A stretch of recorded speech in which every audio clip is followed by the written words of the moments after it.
साथ संगत जी, राधा स्वामी जी। आज 6 सितंबर को डेरा में बाबा जी का सवाल जवाब का प्रोग्राम हुआ। आज जब बाबा जी स्टेज पर पहुँचे तो उनके साथ हजूर जी भी साथ ही आए थे और बड़ा ही सुंदर माहौल लग रहा था।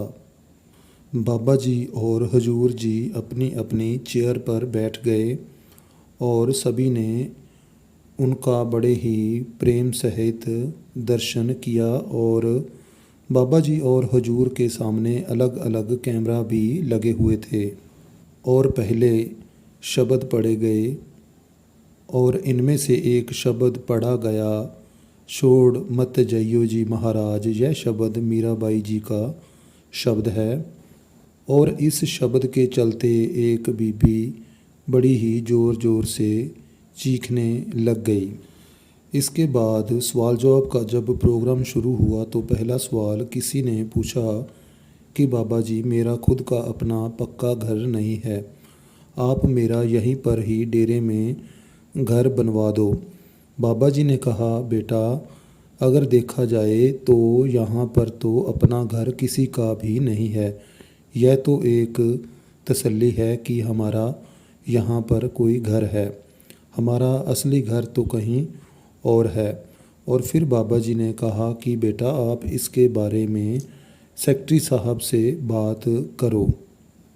अगला सवाल किसी ने किया कि बाबा जी, ज़िंदगी में बदलाव तो होता ही है और बदलाव ज़रूरी है, लेकिन इस बदलाव को सहन किस तरह से किया जाए। बाबा जी कहने लगे, बेटा जो चीज़ हमारे बस में नहीं है फिर उसका क्या किया जाए। बाबा जी कहते, बेटा हमें तो महाराज जी के हुक्म में रहना है। फिर किसी ने सवाल किया कि बाबा जी, मेरा कोई सवाल नहीं है, आपकी कृपा से दया से जब से नामदान मिला है इससे मेरा जीवन बदल गया है। बाबा जी, अब मुझे आपकी दया मेहर से गुस्सा नहीं आता, किसी की बात का बुरा नहीं लगता, चाहे मुझे कोई कितना भी क्यों ना डांटे जाए। फिर उसने कहा कि बाबा जी, कोरोना काल में आप जी ने अच्छी उदाहरण बनाई और बाबा जी अब तो हमारे पास एक और एक 11 गुरु हो गए हैं। 11 गुरुओं का हमें उपदेश मिलेगा, हुक्म मिलेगा। तो फिर बाबा जी ने कहा, बेटा पहले एक गुरु का तो हुक्म मान लो, अगर अलग अलग 11 के हुक्म आने लग गए तो फिर कैसे उन्हें मानेंगे। बाबा जी ने कहा, बेटा यह कार्य भी हमें ही पूरे करने हैं। अगर हमें जीवन में कोई दिक्कत आती है तो यह हमारे कर्म होते हैं। बाबा जी ने समझाया, गुरु का मकसद है कि हमें सच का रास्ता दिखलाए और सच के रास्ते पर ले आए। फिर किसी ने सच्चे प्रेम के बारे पूछा था तो बाबा जी ने उसके बारे समझाया कि बेटा सच्चे प्रेम में तो हम सदा मालिक के भाने में रहते हैं, खुश रहते हैं, उसकी रजा में रहते हैं, चाहे कैसे भी हमें क्यों न रखा जाए। फिर एक बहन ने सवाल किया कि बाबा जी, मेरे माता जी बहुत ही मेरी चिंता करते हैं और बाहर मुझे पढ़ने के लिए भी नहीं जाने देते हैं।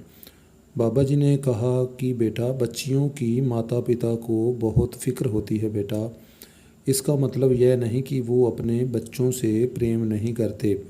और वैसे भी अगर बीबियों की एक चिंता अगर ख़त्म भी हो जाए तो उन्हें अगली चिंता यही लगी रहती है कि उन्हें कोई और चिंता क्यों नहीं है। फिर किसी ने पूछा कि बाबा जी, प्यार को किस तरह से बढ़ाया जा सकता है। बाबा जी ने कहा, बेटा प्यार को बढ़ाया घटाया नहीं जा सकता, यह तो अनुभव का एक तजर्बा है। जैसे जैसे हम किसी के कहे मुताबिक अगर कुछ करते हैं, अगर हमें उसमें कुछ मिलता है तो प्रेम अपने आप ही बढ़ जाता है। और बेटा प्यार किसी को भी सिखाया नहीं जा सकता, प्यार का तो हम अनुभव कर सकते हैं और प्यार को ना ही लफ्ज़ों में बयान किया जा सकता। अगला सवाल किसी ने पूछा कि बाबा जी, मैं अपने पैरों पर खड़ा होना चाहता हूँ। बाबा जी ने कहा, बेटा यह तो बहुत अच्छी बात है, आप अपनी खुद की हक हलाल की कमाई करें। फिर किसी ने पूछा कि बाबा जी अगर हमारे जीवन में कोई गोल होता है और वो पूरा नहीं होता तो हमें क्या करना चाहिए। बाबा जी ने समझाया, बेटा मालिक ने जब से यह सृष्टि रची है, इंसान ने हमेशा अपनी सोच को ही अहम माना है, लेकिन जिस मालिक ने यह सृष्टि रची है उसे ज़्यादा पता है कि उसने हमें क्या देना है। फिर किसी ने सवाल किया कि बाबा जी हमने बड़ों से सीखा है कि तेरा भाना मीठा लागे। बाबा जी ने कहा, यह बिल्कुल ठीक है। कई बार अगर हमारी कोई इच्छा पूरी नहीं होती तो हमारा बेहतर इसी में ही है कि हम मालिक का भाना खुशी से मान लें, क्योंकि मालिक बेटा बेहतर जानता है कि हमारे लिए सबसे अच्छा भला किस चीज़ में है।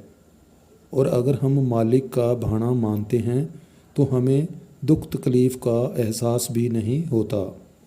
फिर अगला सवाल किसी ने पूछा और बाबा जी के सामने वो बहुत रोया और बोला कि बाबा जी आप हर सत्संग में बोलते हो कि जो हमारी किस्मत में लिखा है वो हमें ज़रूर मिलेगा, लेकिन हर बार मैं ही पीछे क्यों रह जाता हूँ। तो बाबा जी ने उसे समझाया कि बेटा जो हमारी किस्मत है ना वो हमारी बनती है हमारे कर्मों से। बाबा जी ने बोला कि बेटा कर्म हमें एक जगह एक अवस्था पर लाकर खड़ा कर देते हैं।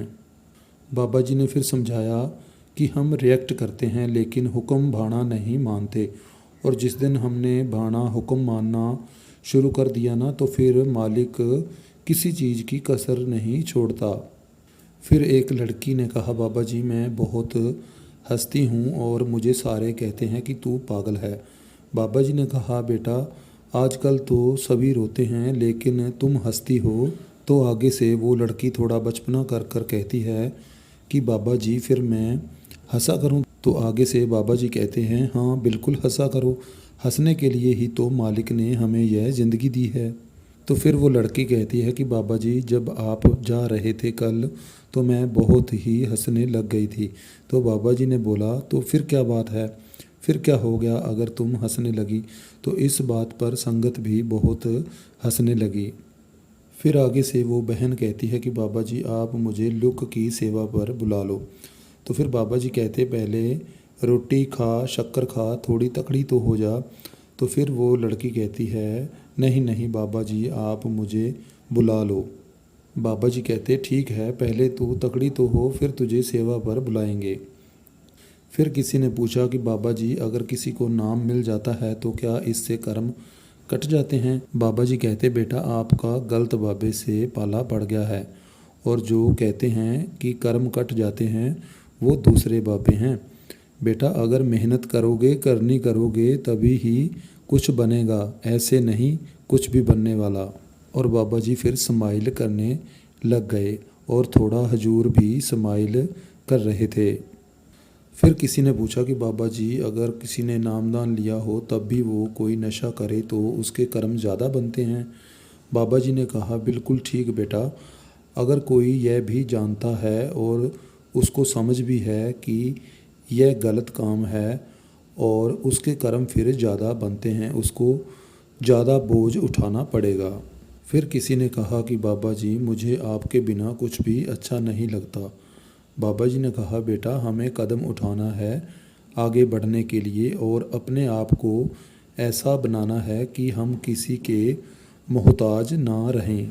फिर किसी ने कहा कि बाबा जी लड़कियों के प्रति लोग गलत सोच विचार रखते हैं और फिर माँ बाप ही क्यों लड़कियों पर ज़्यादा बंदिशें लगाते हैं। बाबा जी ने कहा, बेटा इनकी सोच को भी माँ बाप ने ही बिगाड़ा है। अगर माँ बाप ही शुरू से इनको सही रखें तो आगे चलकर यह गलत नहीं होते।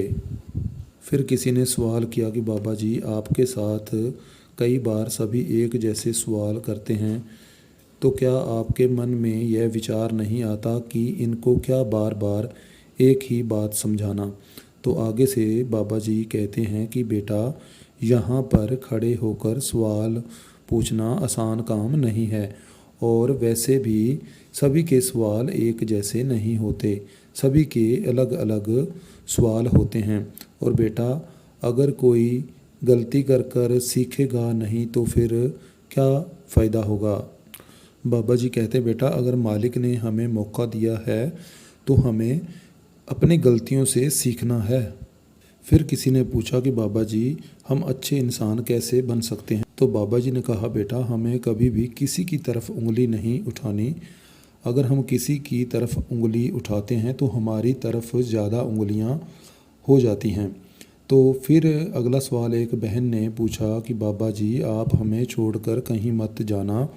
तो बाबा जी कहने लगे, बेटा मैं कहाँ जा रहा हूँ, आप तो ऐसे कह रहे हैं जैसे मेरी गाड़ी तैयार ही खड़ी है।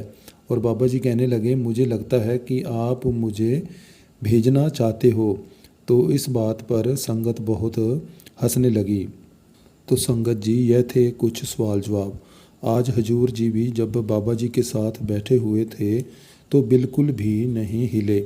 जैसे बाबा जी बैठे रहते हैं वैसे ही आज हजूर जी भी बैठे हुए थे और बड़ा ही बाबा जी ने हंसाया भी। तो संगत जी हमारे चैनल को सब्सक्राइब करना ना भूलें जी।